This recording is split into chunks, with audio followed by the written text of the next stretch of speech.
that's the name of the game. Keep running, keep striving, maintain the same hunger, that fire, that burning desire. In this long run, I'm reaching higher now. Long run, yeah, long game. Through the struggle, through the pain, I keep my eyes on the prize. Never lose sight in this marathon of life. I'm running through the night. Well, I got to do this. Roll Tide, Roll Tide. Welcome everybody to the long run. Actually, this is the first morning of the morning run with Piano Man. It's an extension of the long run well, I'm getting tongue tied early this morning, where we will be beginning our summer series. And just wanted to do something just to continue to put that Alabama content out there for you. Let you know that we are now, can we say, 96 days away? We say 96 days away from our first ball game of Alabama versus FSU. And today we got a special guest. Matter of fact, I'm not going to prolong the time. I'm going to bring my brother on right about now. You'll see here in just a minute. Here he is, the one, the only, Jonathan Lewis. Come on, everybody. Yep. Appreciate it, man. Appreciate it. Good morning, Jonathan. How you doing, my man? It's early. I got to get some sort of caffeine in me. My cup's bigger than your cup. Yeah, you're right. Good Mhm. morning, everybody. Nicole, Latoya, Nick. Ooh. Yeah, happy Memorial Day. I want to, before I go any further, Jonathan, I want to say thanks to all of the families of veterans, those families that have veterans who have left us. Yep. Thank you for sharing your loved ones with us and the sacrifice that they made for us to enjoy the freedoms we have today as Americans. Their sacrifice is not in vain. And I just want you to know here from the long run, thank you for sharing your family with us, and happy Memorial Day to you. I know that might not bring them back, but from my heart, I have to say thank you. Wouldn't be sitting here today if it wasn't for them, and God blessing us, with them. And so happy Memorial Day, and we greet you to the morning run with Piano Man and the newly formed 401k crew. That tickles me every time I say it. The 401k crew. And like I said, this is day one of our summer series. We're going to be discussing Bama football, as well as other topics of and interest, terms of interest and teams of interest. And at some point, Jonathan, this summer, we're going to be discussing the SEC, the scheduling, and hopefully, if you're not busy this evening, Jonathan, I want you to come back, because we're going to be, before I introduce you with our subject matter, what we're going to be talking about for the majority of the morning. I hope that you can come back, because what I want to discuss this evening is this. I don't know if you've seen it or not, and Coach Sean and B Sharp, and I'm pretty sure Kangaroo Black has seen it, is how they predicted that no team in the SEC this year would win 10 ball games. Did you see that? Yeah, that's they all have, the top ones are at 9.5. I believe the top two or three are headed at 9.5. Yeah, that actually kind of surprised me. Yeah. And I'm going to come back this evening on my regular show on the long run, and talk about that. And hopefully if you have time, I know you're in transition, big brother. I know that. Yeah. I'm so thankful that you've taken the time out to come hang out with your little brother here. And but if you have time this evening, I want to bring you back so we can discuss that. And also this morning, for the morning run, we're going to be talking about something that's kind of important.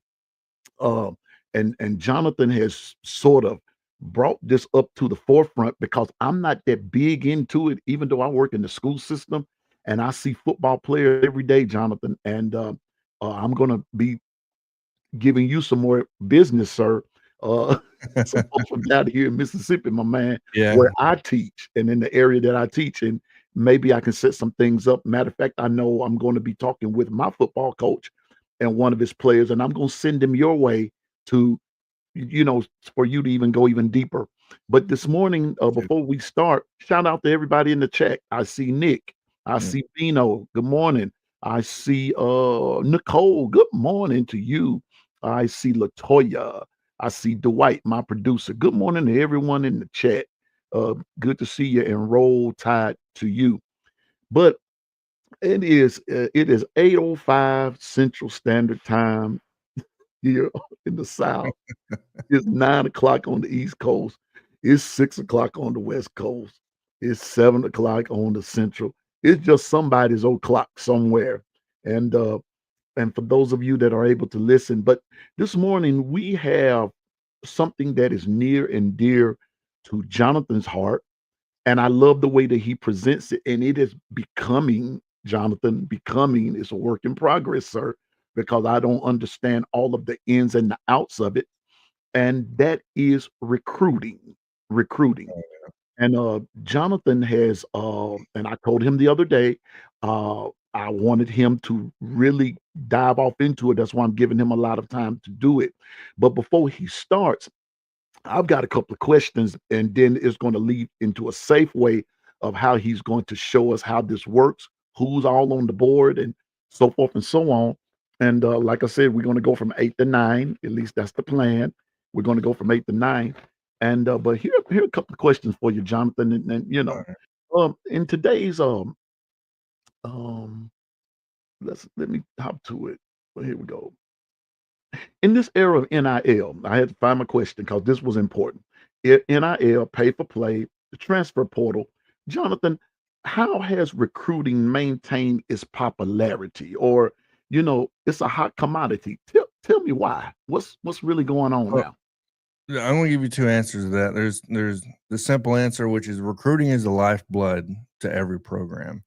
I know most people, I know most fans, most casual fans, even my family, people that talk to me every day, they actually ask the same question. They're like, well, why do I need to keep watching recruiting? Blah, blah, blah, you know what I mean? The commitments and everything else. And the facts are that recruiting is the lifeblood of the program, right? So I don't think people understand how much time and how much money is spent on recruiting from these universities, right? So, I mean, it's a very big portion of their budget.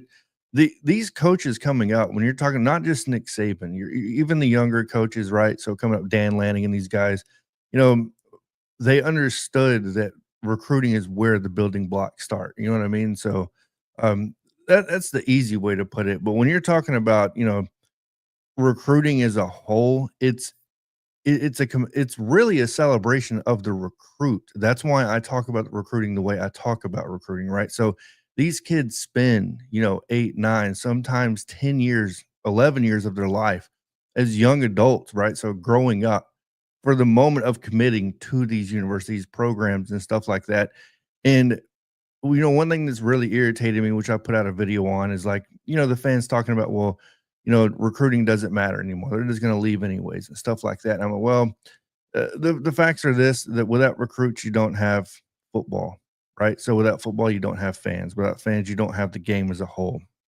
So when you look at this as a whole, yeah, to your question, recruiting, in my opinion, is where everything starts. And it is something of a niche, right? You have to be really involved. You have to be very social. You have to want to watch recruiting. You have to want to watch film. You have to want to interact with these kids and their families, which is something not everybody is built to do. It's not easy. It's sometimes awkward. You know what I mean? And no. When you look at this era of football and talk about the importance of recruiting, at the end of the day, these coaches spend, like I said, I'll go back to the beginning, so much time and money and effort on building these relationships with these kids at such an early age. If you want a good example of that, we did an interview with Trey Taylor, and Smoke Dixon, he gave his story with Trailer during the interview. Sorry, talking about, hey, I gave you your first scholarship offer in 7th grade, and Trey remembered that. He remembered Smoke and the time he spent with him and the relationship he built. Like, and even though he didn't commit to Maryland, which was where Smoke was the GM at the time, Maryland, he committed to Nebraska. You know, at the end of the day, man, it's still about relationship building. This sport is as violent as it may be. It's about coming together, right? So when you're Right. talking about recruiting, when you're talking about this NIL thing, it's still about coming to, even as fans with the recruits.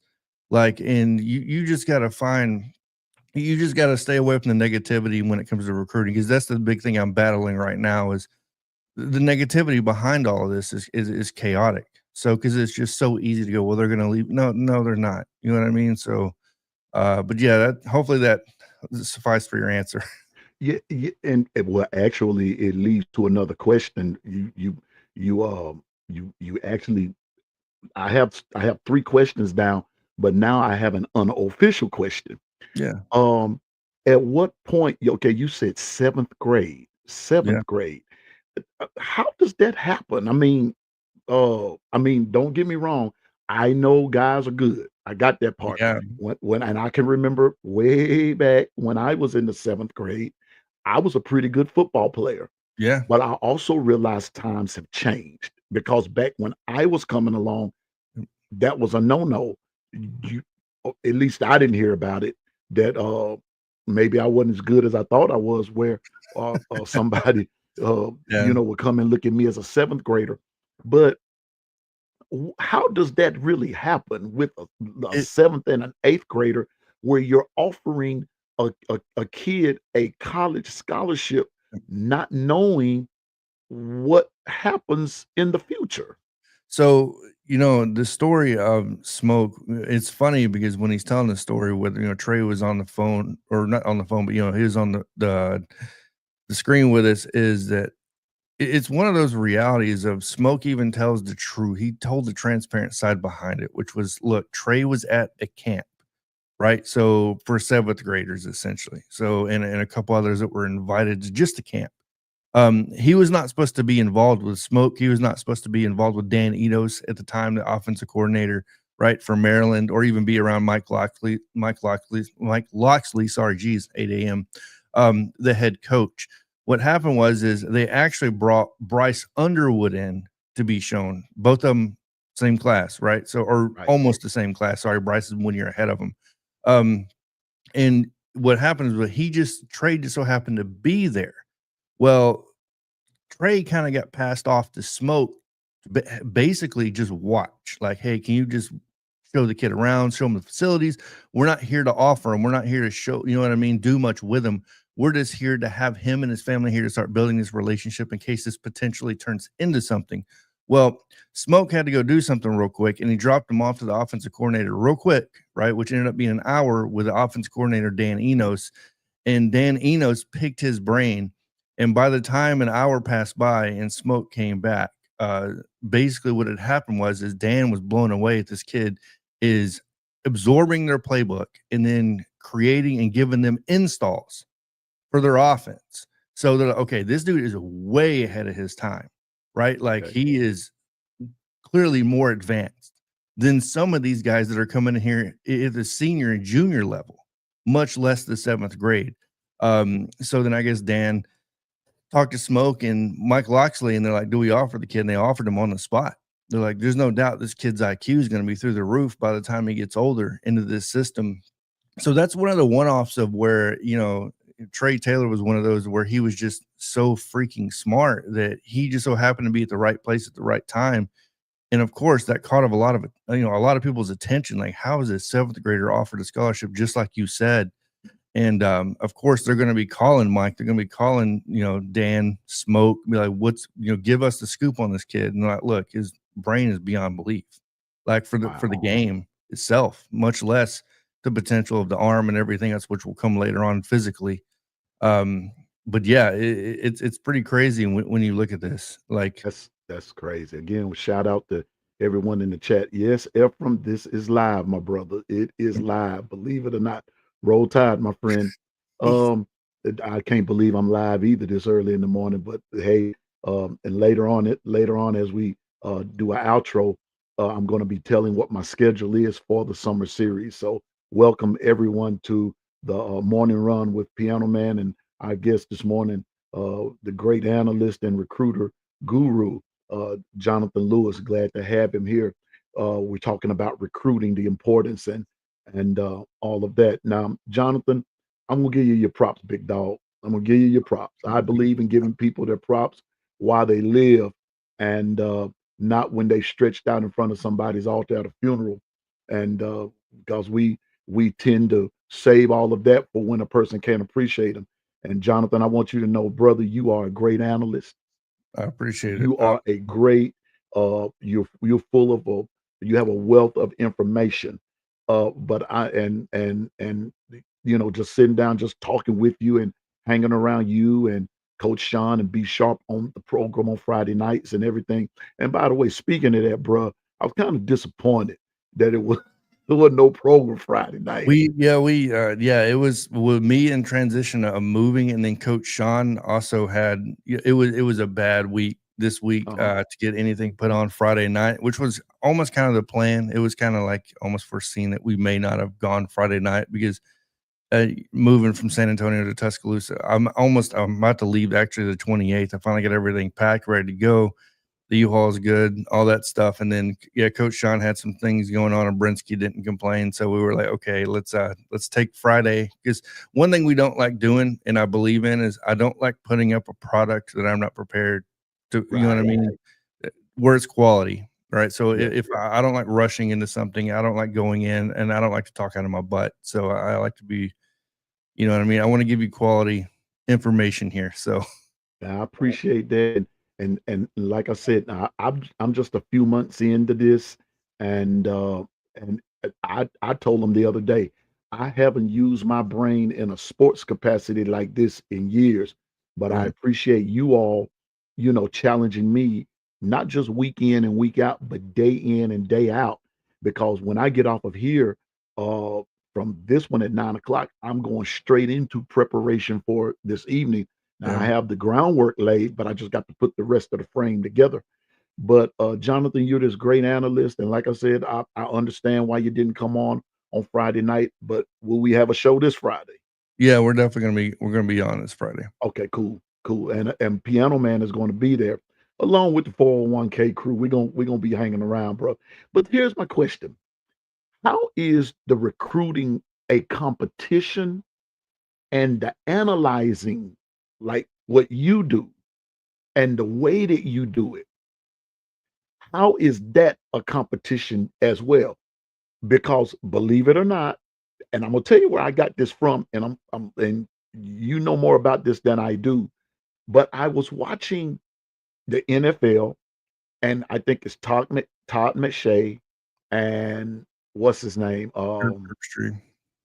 Herb Street, Yep. but the guy with the glasses. Oh, you're talking about Mel Kiper. Mel Kiper Jr. Yeah. Doesn't there seem to be a competition between who knows the most and who has all of these different inside tracks, especially between Max Shea and Kiper? Yeah, there's no doubt about that. So when speaking on that, competition within this, number one is it can be built. There's no doubt about it, right? So me personally, I don't look at this as a competition. I know most people will, right? So I know a lot of even YouTubers, right? So they want the inside track, they want the inside source. They want to know what's correct and what's not correct. But at the end of the day, I'm going to quote something from Cam Newton. So Cam Newton, the other day on his podcast, which I love, 4th and 1, he said, there's only two facts we have when we're sitting here and talking about sports, and that's the things in the stat box, and that's the final score. Everything else we're talking about it's not right, it's not wrong, it's just entertainment, right? So, I could sit here and tell you that Trey Taylor is probably one of the best quarterbacks I've seen, right, since whenever. Right. But that doesn't make me right. That doesn't make me wrong. It's just entertainment. It's my subjective opinion. But there is a lot of competition within the recruiting industry itself, right? When you talk about On3 24/7 rivals, now that Rivals got acquired by On3, like and Yahoo's going to be dissolved from that, by the way. You know, that it breeds competition, right? So especially within the recruiting industry, because everybody wants to be the first. That's why you see these 7th graders, right, offered. That's why you see people like me. I'm interviewing the 2027 class already, right? So on the Bama Standard Network, people are like, you know, these guys aren't going to be committing for another year and a half, 2 years. I'm like, yes, I understand that, but I'm trying to build a relationship because at the end of the day, with these kids and their families, right? So because the competition will be there of who will be doing his interviews, right? So who will be talking to these kids at the end of the day? Because right now they are kids. That's what people still don't understand is they want to treat them like they're adults. And it's like, no, the ones I'm talking to, these dudes are 16 years old. They are kids. So you have to treat them like kids and you have to foster that relationship like they are a kid, right? So and I think that's what gets lost in translation when it comes to recruiting. But yes, when you talk about Mel Kiper, you talk about those guys in the recruiting world, everybody wants to be right. And that I think is such, you get lost in this sauce. Stop worrying about if the guy runs a 4.4, if the guy can throw 60 yards. What I want to know is I want to know the person I'm talking to, right? So what type of human being are you? What makes you click? Who's your biggest influence? Who do you listen to before you go out and run on the field, right? To me, I think that's more interesting than sitting here and talking about his 40 time or talking about, you know what I mean? The fact that they can read a playbook, right? In the 7th grade. So, but yeah, you know, you definitely separate yourself in the recruiting world. Because like I said, not a lot of people like doing the grit and the grind and the fostering of the relationships and stuff like that, because most people don't care enough. They just want to get on here to make the dime. And it's that way in the competition world too, as well, with the NFL. Those guys analyzing college players, like it's a lot of film to watch. And it's not easy finding film, by the way, on 8th and 9th graders. So, but yeah. And Jonathan, it is what it is, bro. You hit the nail on the head. Some people are on here for just to make money and you know and everything. And I'm not knocking that. I'm not going to knock No, that. absolutely But not. I'm not going to knock that.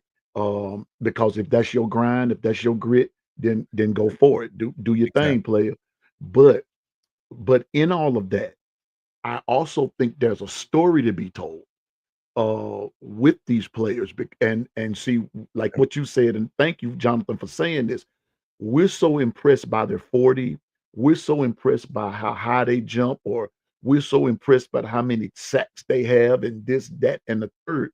But we're not impressed with the person that they're trying to become, Like Exactly. you said, who is your influence?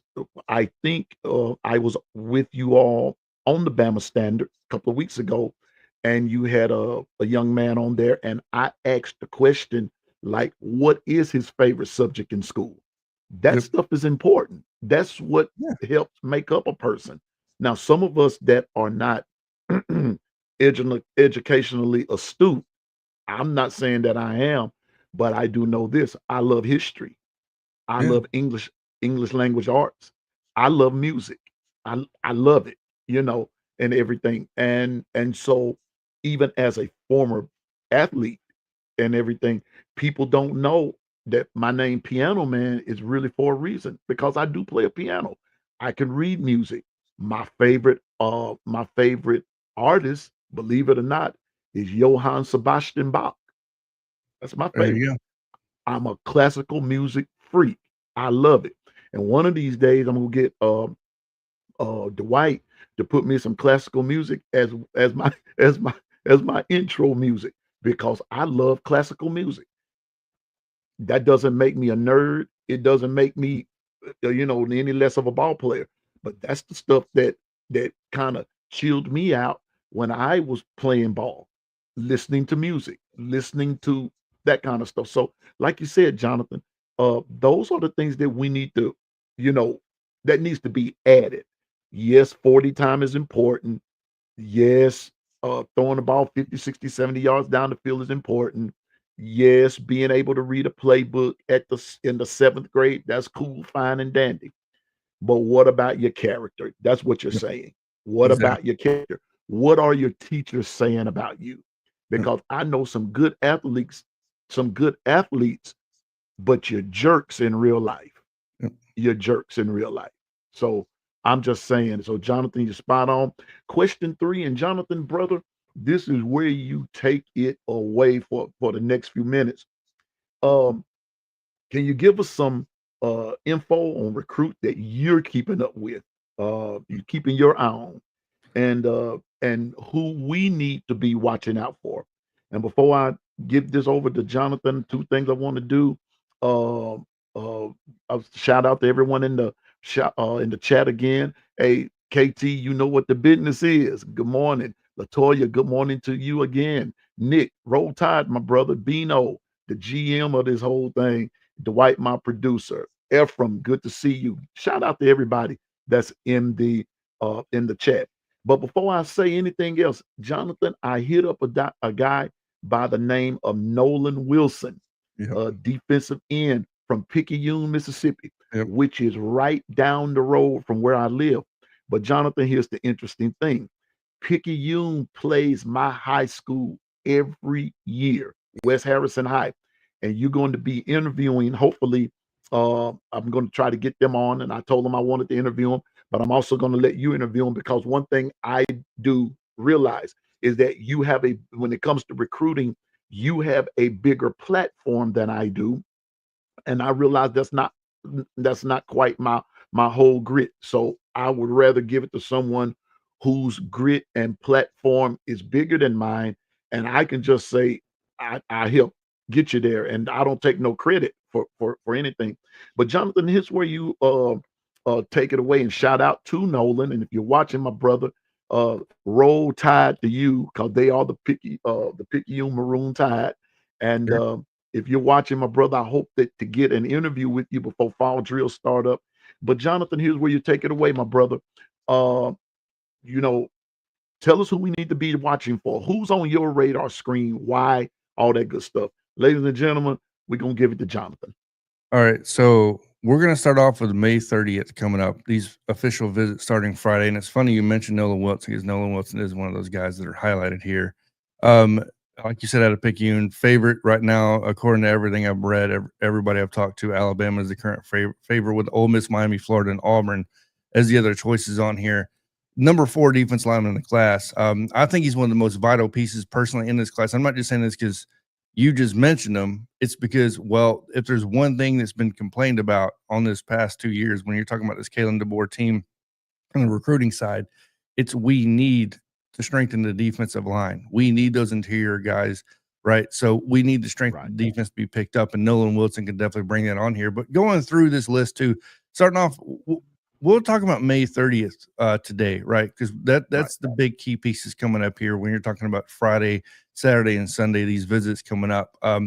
Number 1, the biggest one to keep an eye on, in my opinion, is going to be KJ Edwards. KJ Edwards was not on Alabama's radar as far as him being serious, trying to commit, making a top list, whatever that may be, until a couple days ago. KJ, he's the number, I want to say, let me bring this up here. Yeah, number 4 running back, right? So, and most people are going to say, well, we're going after Xavier Crowell. He's the number 3 running back. He's coming in June 20th on that official visit weekend. So why would we bring in KJ? It's because we thought we didn't know we could get KJ on campus, really is what this came down to, in my opinion. And then you look at the fact that we offered Ryan Estrada, right? So, right, we offered Blaney, the Illinois commit. So we offered him. So we're definitely targeting certain positions when it comes to this recruiting class moving forward. And obviously the tight end is going to be one of those I'm going to dig into here in a minute as well. But KJ he's out of Carthage, Texas. I can never remember how to say it. I had to bring it up here. He is a favorite to go to Texas. But the fact is that when you look at this staff, when you look at Kalen DeBoer, when you look at Courtney Morgan, when you look at Mo, when you look at, even in this case, Robert Glipsy, right, the running back coach, they are doing such an outstanding job at recruiting these guys. It's unbelievable that they're even getting them on campus. And that's going to segue into this next one I'm going to be talking about. I'm talking about linebacker Sincere Johnson. And why I think he's another one you have to keep an eye on is because Sincere Johnson is out of Cleveland, Ohio. He plays for Glenville, right? We're talking about Ohio State's backyard, right? This is another guy that most people had completely written off, except Kalen DeBoer and this staff. No other team in the South essentially went after this dude because once again, he's in Ohio State's backyard. He's basically playing in the shoe at this point, right?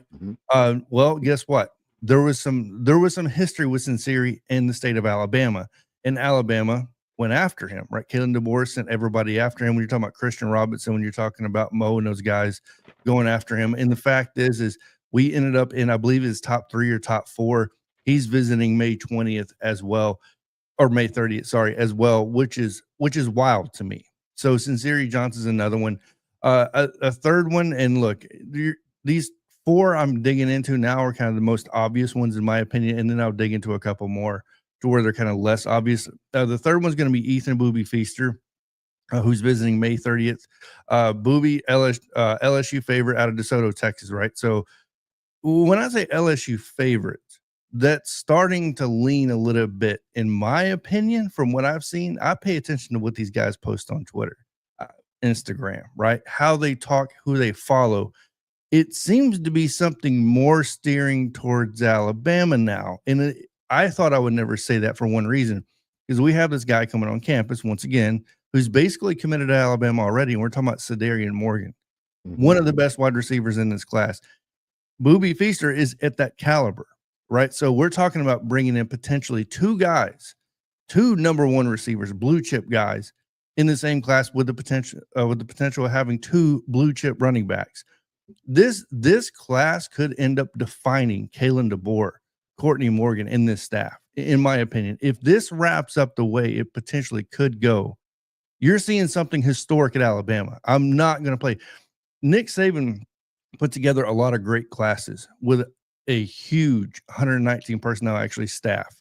But when you're talking about the impact of Kalen DeBoer coming in, taking over for Nick Saban, bringing in Courtney Morgan, he's already had 2 raises, right? And then the recruiting job they have done and the potential of what this could look like by the time June 20th ends. And we'll say June 23rd, these commitments are going to start coming in hot, heavy, right? And then beginning of July, you even have more commitments happening, coming off a bunch of these guys, like Sadarian Morgan and all of them.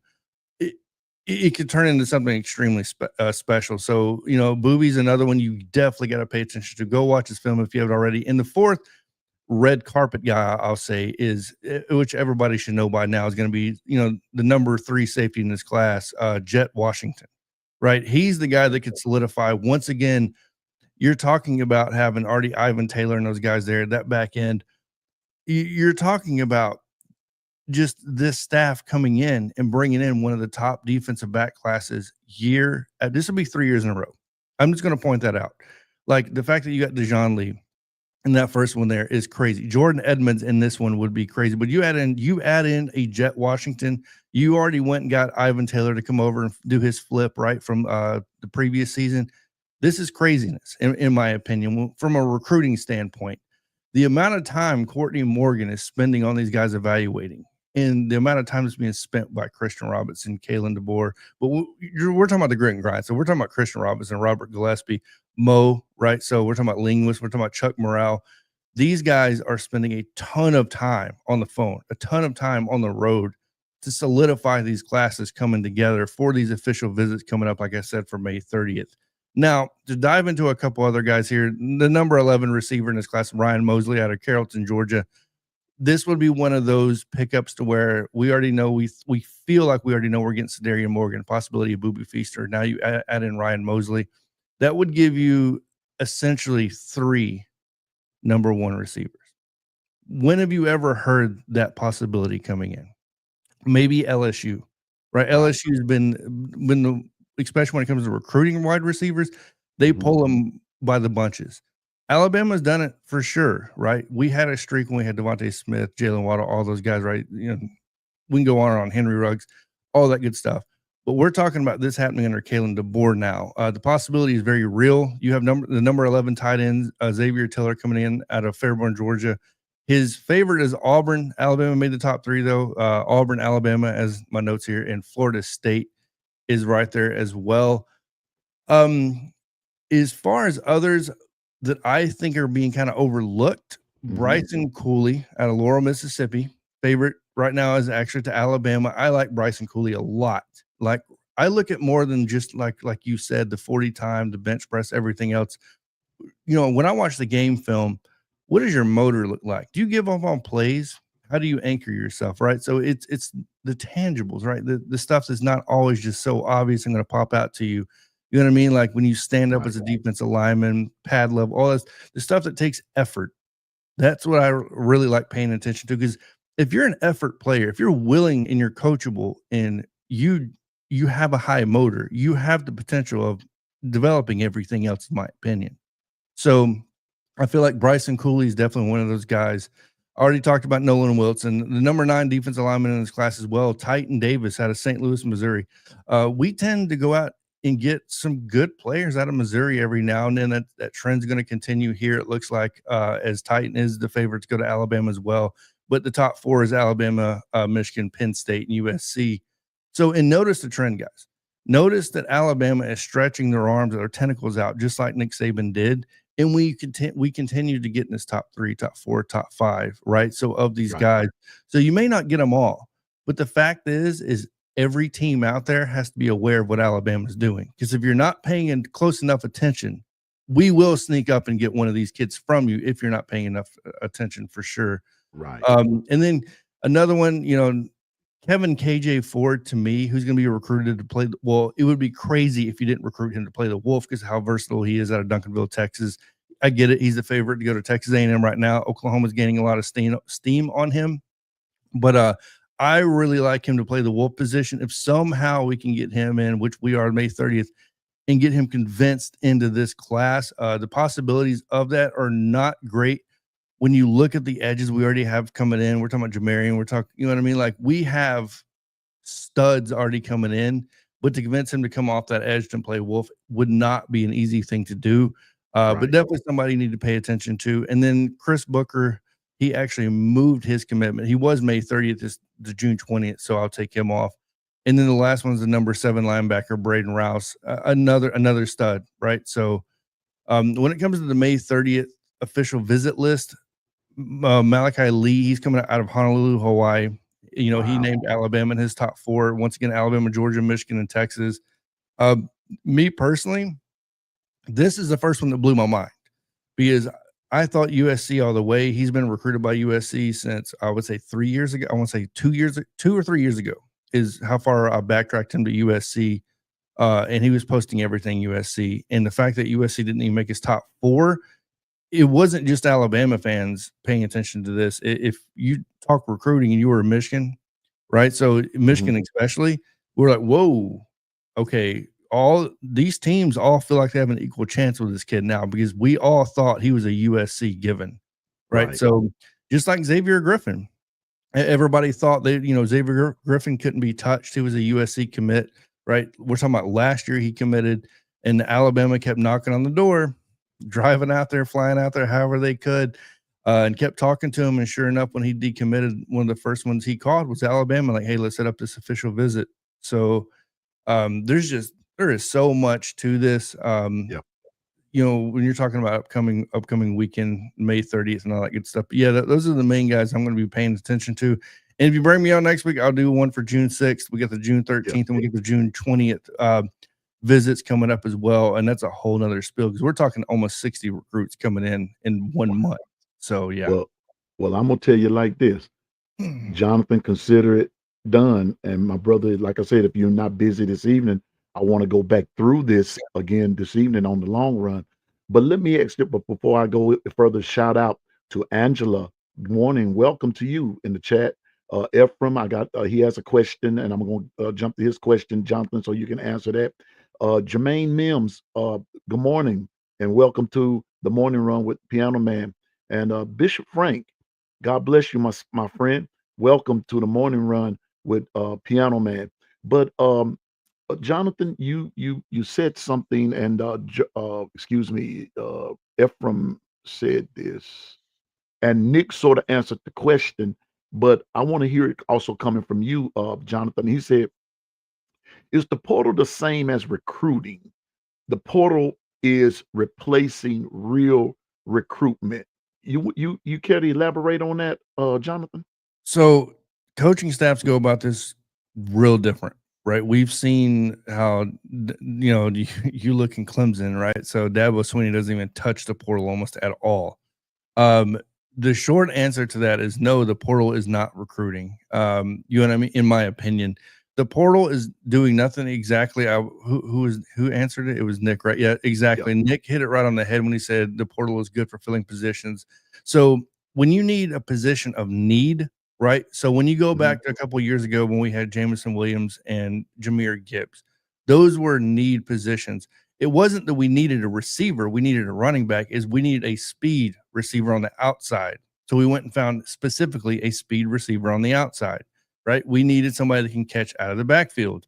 Jameer Gibbs can catch the ball out of the backfield.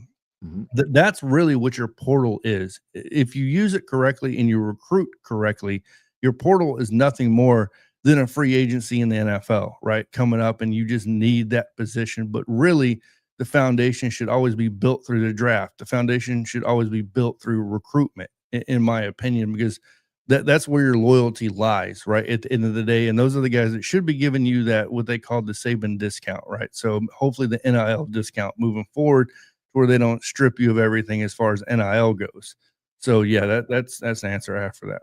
Right. And Jonathan, now, like I said, now I'm sort of new at this, and so hanging around you, and like I said, be sharp and with Coach Sean, and others, it raises a lot of questions.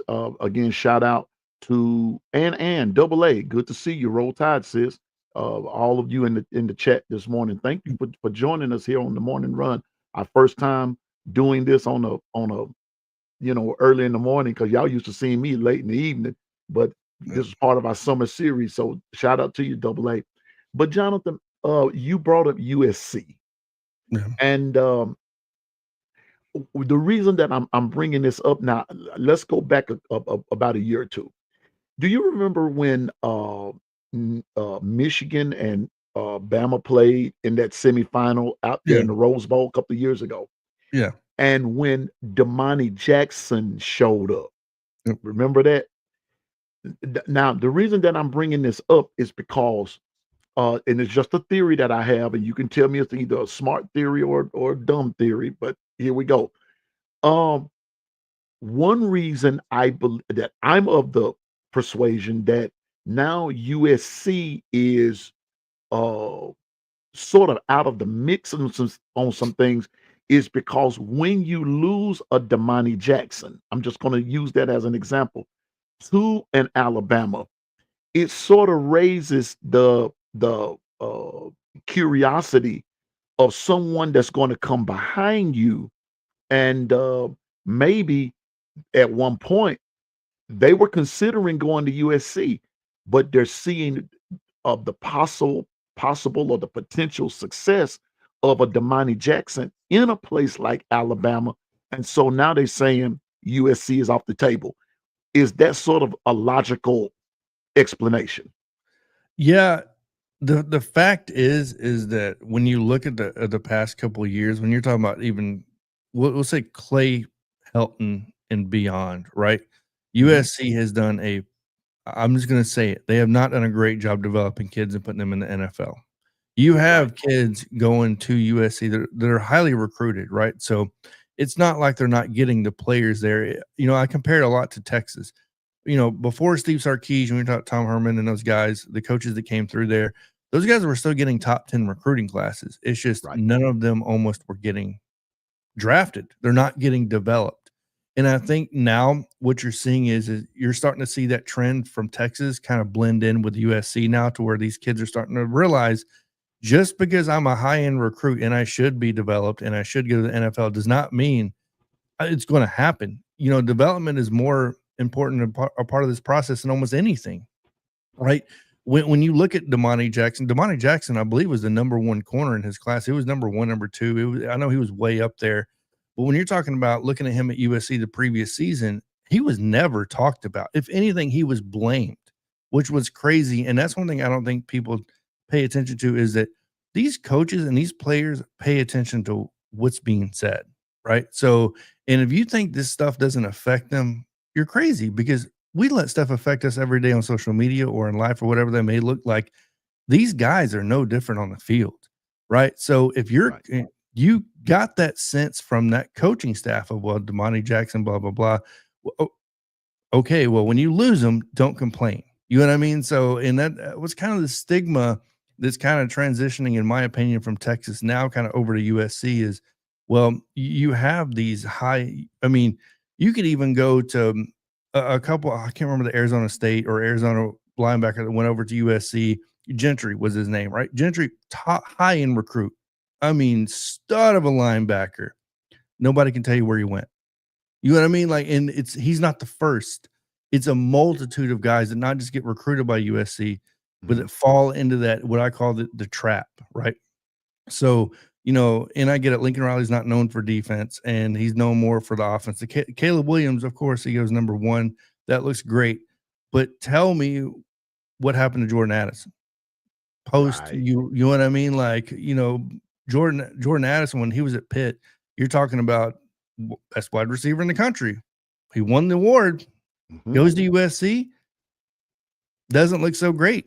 A lot of people said it hurt his stock quite a bit. And it's hard to argue against that when you look at it, because he was projected a top 20 pick, goes to USC, and it just never kind of fell through for him. Of course, they had Zachariah Branch, who couldn't stay healthy there, and people like that. But yeah, you get where I'm going with this. Yeah, I got it. And you know what else there, Jonathan? Let's go back to Jordan Addison for a minute. And I can remember when Alabama was sort of gunning for Jordan Addison to put him with Bryce Young. Yep. And that would have been like lights out. But he chose the glamour of USC, and it did not work out for him. So I guess what I'm getting at in this whole recruitment process is, in it, you're also looking at what's the word I want to use? I hate to use the word demise, but that's the only word that'll come to me. You're also seeing the demise of some programs that they're not as strong as they used to be.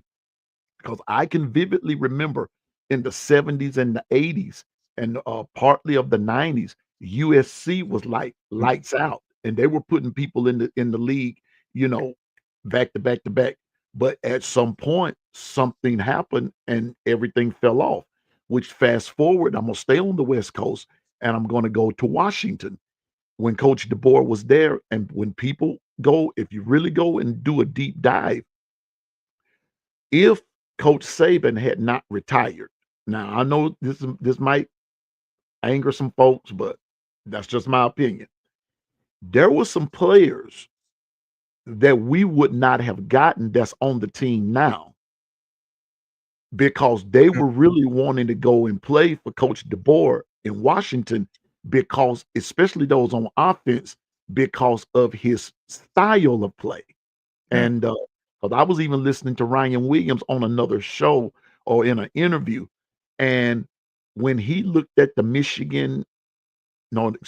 he looked at the Texas Washington game, he said, "Wow, I would love to go and play for this guy here," and everything. Then that's when he found out a few days later that the guy was coming to coach Alabama. The rest is history. A lot of this recruitment thing has a whole is some of it, not all of it. It's going back to like what you said. You're looking at the X's, you're looking at the O's, you're looking at the community, you're looking at the family, you're looking at a lot of different things. But a lot of this is also hinged upon word of mouth, what you're seeing in the product on the field, what you think it can do for you as an individual. And so there's a lot, like you said, that goes off into recruiting. And that's why I invited Jonathan on to help me to understand it from a better perspective. Like Nolan Williams. Let's talk about him. Let's talk about him for just a second. Nolan Wilson, rather. What is his upside, Jonathan? Well, let me bring up my notes real quick. So, because I have looked at about 50 recruits this past week. So, give me 1 second. Gotcha. Let's see here. Shout out to everyone in the chat while Jonathan's bringing all of that up. Thank you for tuning in to the first episode of the Morning Run with Piano Man. And I hope you're enjoying yourself. I know I am. I'm learning a lot. And I'm glad that Jonathan is here to help explain. And I'm gonna get me some ginseng right here. So when you look at I'm not even I've watched enough on this guy already. Nolan Wilson, the thing about his upside is going to be okay. We have to change our mindset. That's the first thing. As an Alabama fan, let's do this. Let's start from point A. Point A is the day of the 6'4", 310-pound defensive tackle is now gone. Right. So for the most part, you will not see that. You're going to see more of the Nolan Wilsons. We're talking about the 6'3", 6'2", maybe 6'4", but 270, 280. They're going to be more versatile, right? Quicker first step. Can play the 3 technique from the inside, which is getting after your quarterback, right? So, but also has the strength to take up the blocks up front as well. And what you're essentially doing with this swarm defense, and why I'm talking about this with Nolan Wilson, is because his ability to play, we'll just say a 3 technique right from the inside, gives the ability of the linebackers to stuff the run while he's going after the quarterback, or vice versa, right? So that's why understanding the defense and understanding what you're getting on the field is very important to understanding why you're watching what you're watching on TV. Because most people, they see a Mount Cody and they're like, oh, well, this dude's he's going to stuff the run, right? So he's not going after the quarterback. That's his responsibility to free up the linebackers from behind. Well, you got to take that same mindset and now introduce it into this Kane Womack defense, which, by the way, looked very good the second half of last season. Nolan Wilson is a big part of that. A Nolan Wilson style player is a big part of that because, once again, the versatility on the line. You can, believe it or not, if you go look at his film, you can line Nolan Wilson up, not just on the inside as a 3 technique. You can line him up on the edge. He has the motor to do that, right? So when you think of the possibility of the quick first step, you know what I mean? We'll say more of the finesse move, because that, in my opinion, he has the finesse, but can definitely pop you. He definitely has the run stuffing, but I like his feet work. I like his pad level. I like stuff like that. When you think of that ability, it puts so much strain on the offensive line, right? And the offensive coordinator to leave somebody back there like the running back, where normally you would throw the running back in the flat as a drop off or whatever that may look like. You can't do that anymore.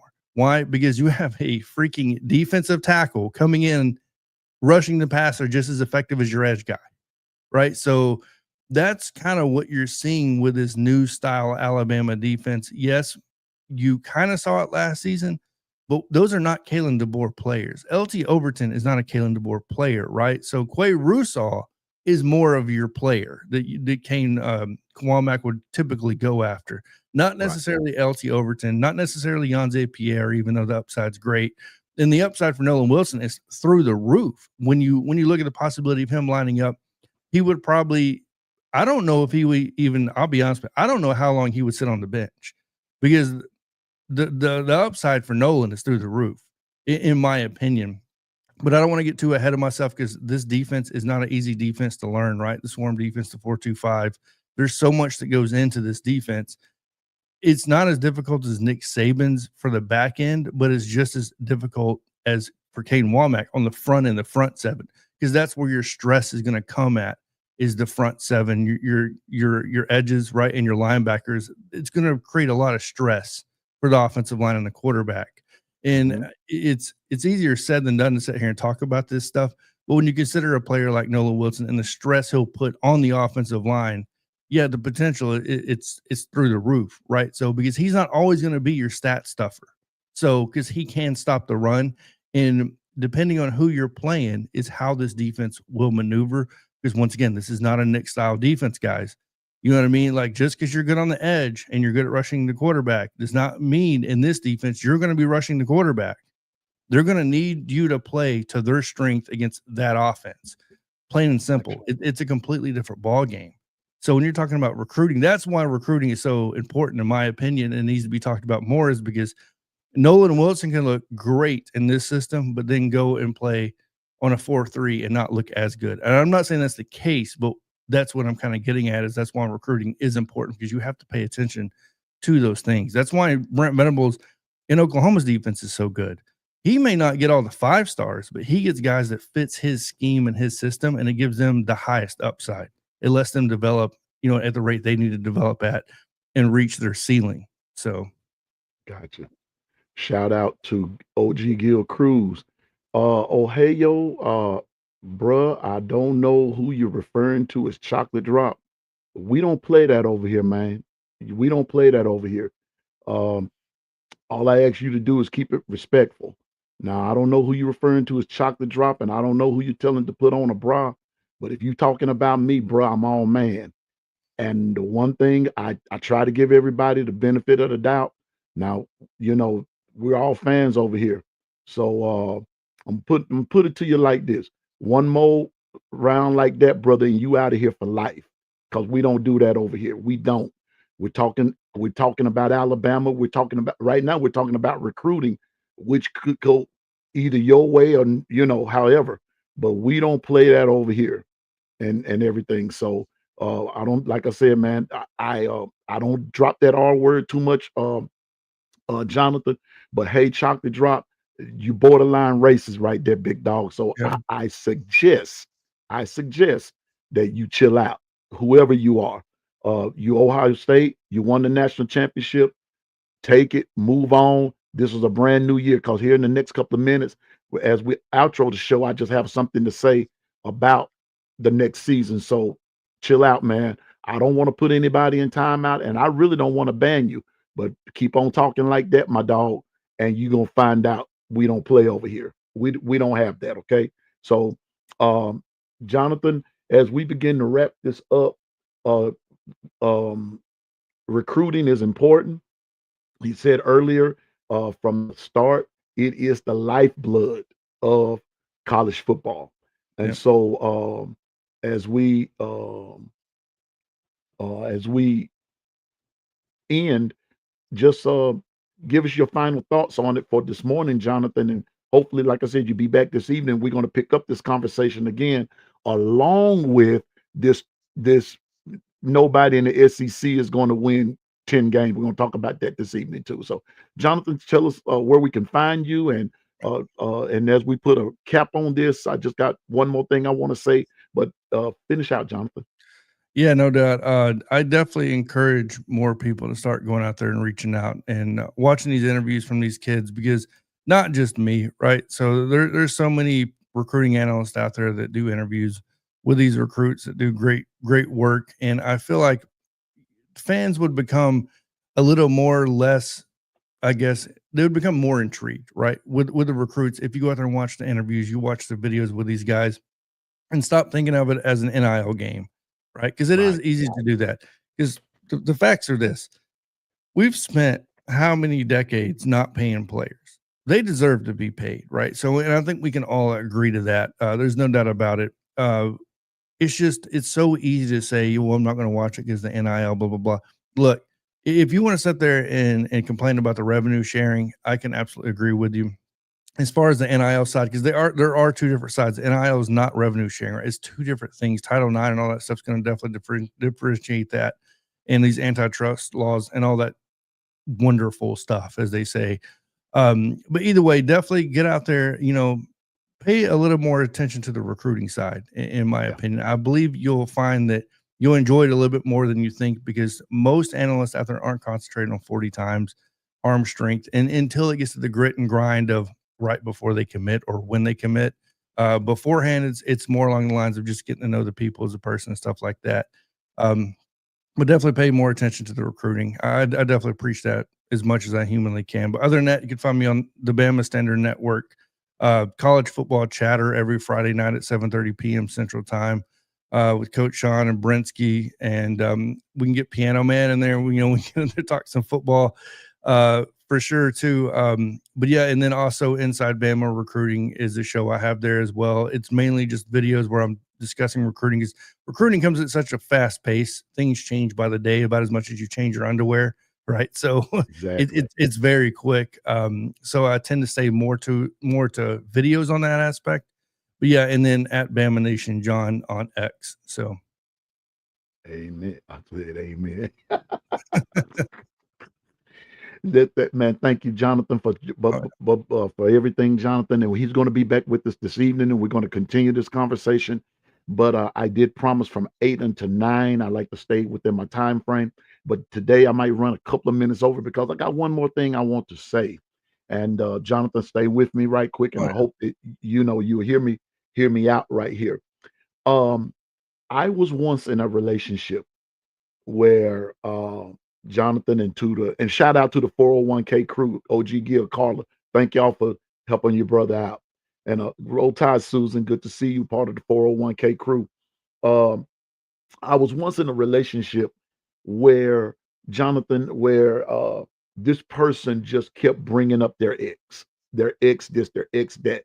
Okay. Uh, if something went right in our relationship, she talked about her ex. When something went wrong in the relationship, she talked about her ex, and everything was ex this, ex that, ex Yeah. and the other. And what ended up happening is we ended up not making it for my opinion of it. You never got the chance to enjoy the newness and the present relationship, right? Yep. Well, Bama fans, it's time to turn the page.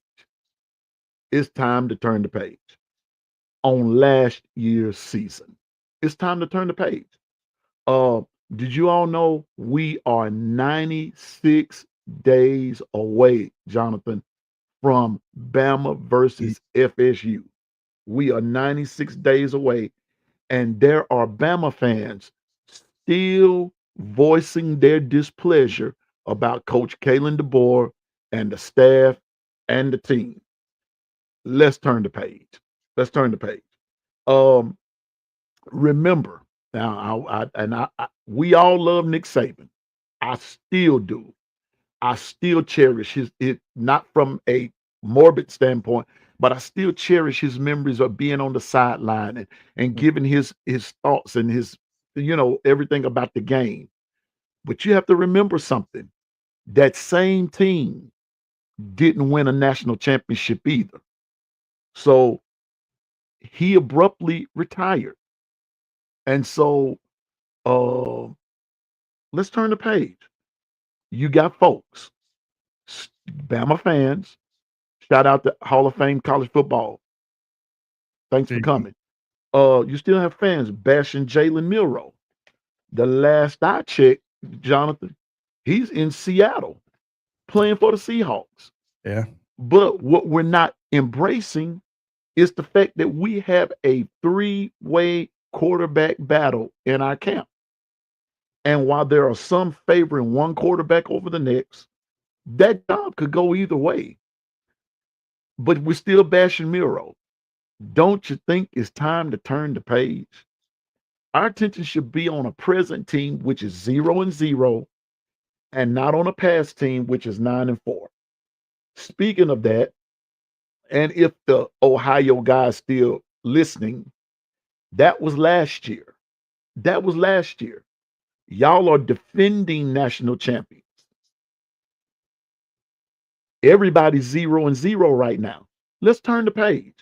All I'm saying is that we win 9-4. Why do we keep bringing it up? Why? What good is it going to do?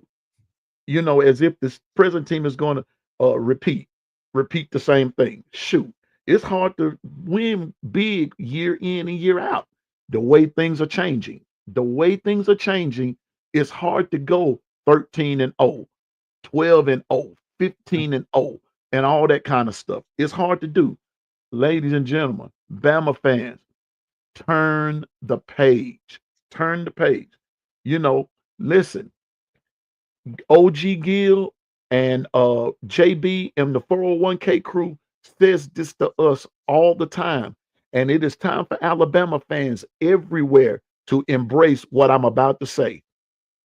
Because we are the standard, we are everybody's Super Bowl. We are everybody, not Ohio State, not Oregon, not Georgia, not Notre Dame, but Alabama. Alabama, Jonathan, do you realize Alabama wasn't even in it last year? Nowhere close to being in it. And who got the most publicity? Alabama. Yeah. Why? Because we're the standard. All I'm saying is Let's turn the page. Let's get excited. 96 days, y'all.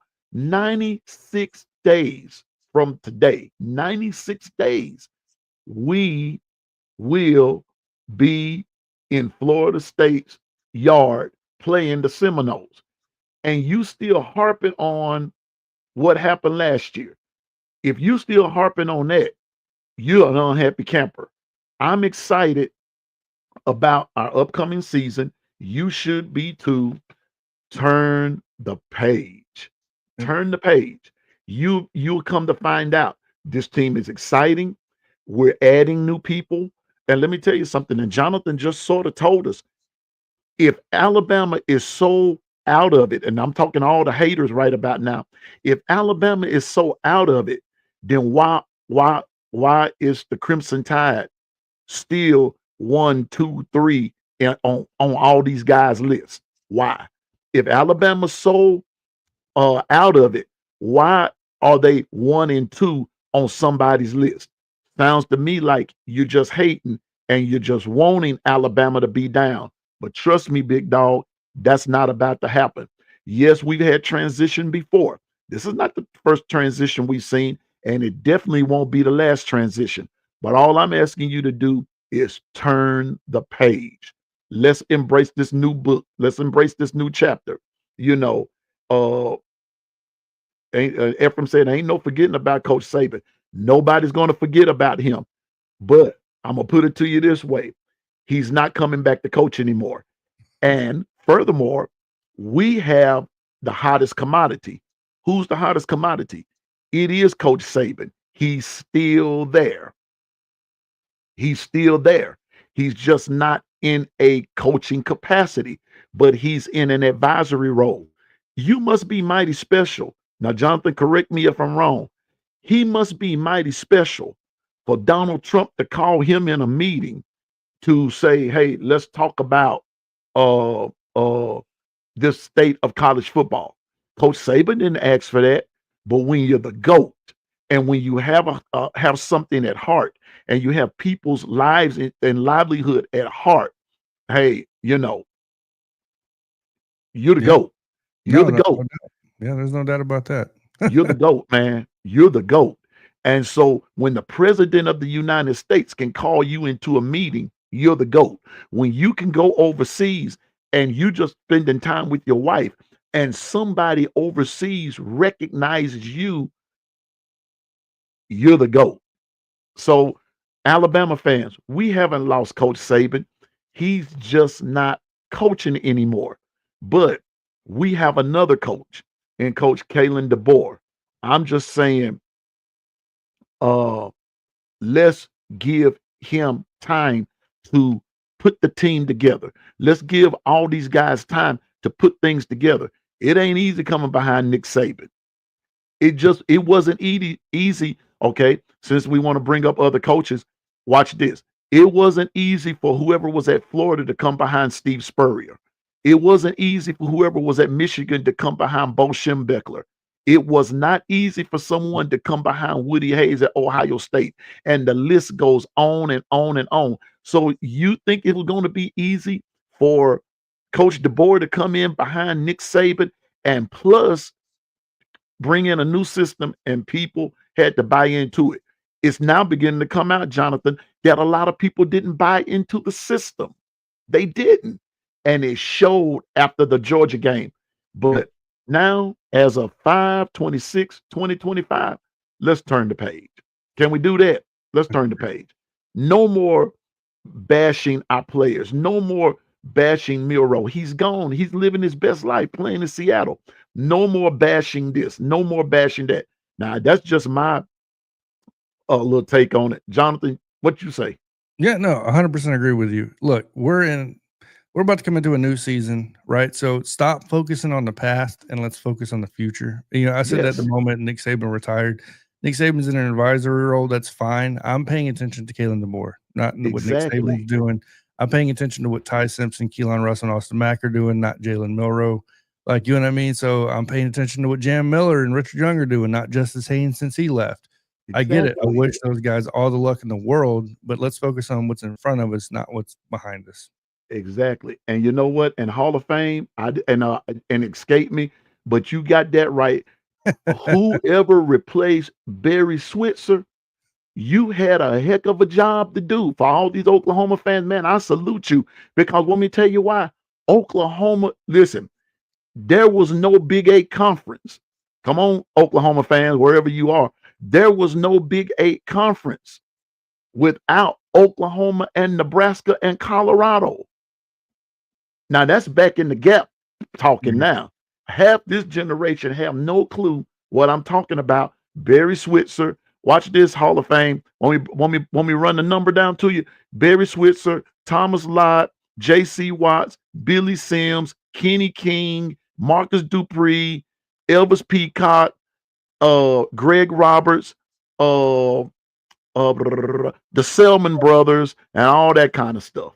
See, I'm a football fan from way back in the gap, and I followed it all the way up to this time. So when you're talking football to me, I'm not disrespecting anybody, but every team has had to turn the page. And like Jonathan said, let's focus on the future.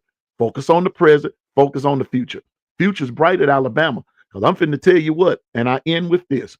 We are the talk of everybody's table. People are talking about us because when nobody hit that transfer portal, a whole lot of folks said, uh-oh. Yeah, they said it. Uh-oh. Here we go. Uh-oh. Georgia transfer portal. Vanderbilt transfer portal.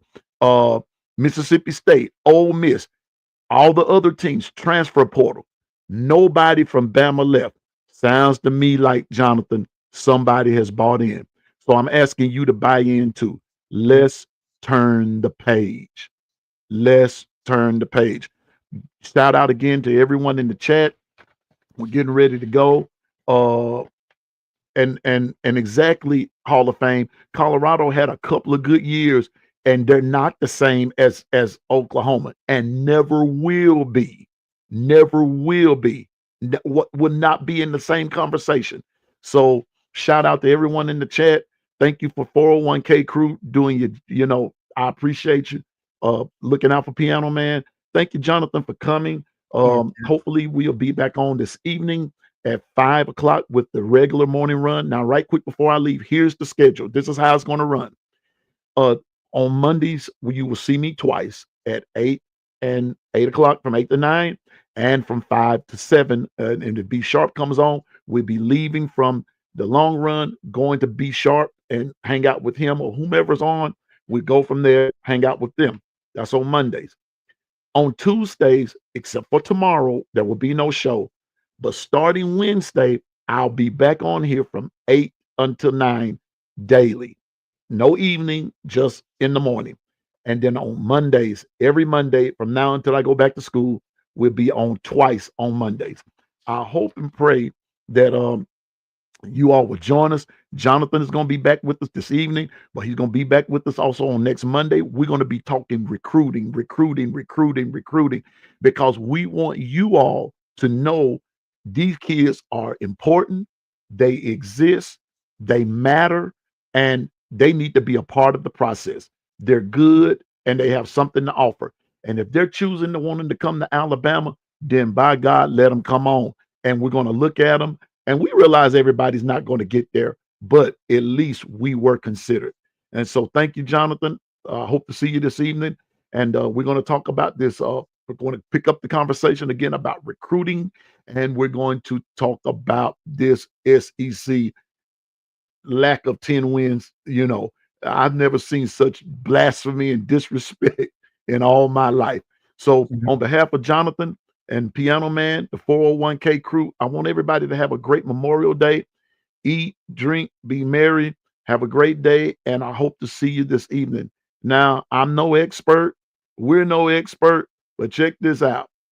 But we know what we're talking about. Have a great day. See you this evening at 5 o'clock Central Time, and Roll Tide.